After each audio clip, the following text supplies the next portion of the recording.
Isang magandang araw po sa inyong lahat. Ako po si Joshua Francois Clark Iner R. Villaluz at graduate po ako ng Bachelor of Science in Fisheries, batch 2016 ng Cavite State University, NAIC Campus. Currently po ako po ay nagtatrabaho sa Local Government Unit Bacoor City bilang kanilang Agricultural Technologist para po sa Fishery Law Enforcement Group.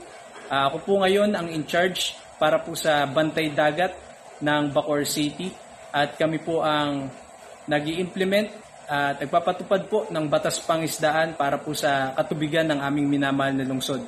Sa ngayon po, tumutulong po ako para po sa pagbibigay ng mga insurance policy para po sa mga fisher folks at maging sa kanilang mga gamit na pamalakayang bangka. At isa din po ako sa mga nagre-release para po sa permit to operate ng mga bangka nila at nagbibigay din po ng lisensya para po sa mga fisher folks ng aming lungsod.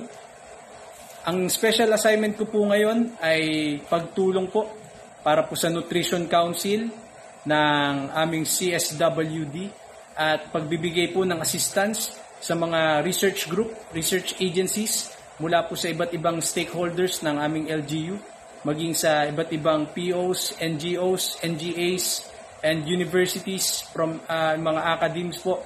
Tumutulong din po tayo dyan para po makapag-conduct po sila ng pag-aaral para po sa Bacoor Bay. And bilang pagbibigay po ng mensahe para po sa Cavite State University NAIC, gusto ko pong ipatid ang aking lubos na pasasalamat, lalong-lalo na po sa Fisheries and Marine Science Department na nagbigay po sa amin ng edukasyon, ng kalidad na edukasyon na hanggang sa ngayon po ay talagang napapakinabangan pa namin hanggang sa susunod pa pong panahon. Sana po patuloy po kayong makapagbigay ng tulong sa mga kabataan na nangangarap pong mag-aral ng fisheries. Mabuhay po kayo. God bless and more power po.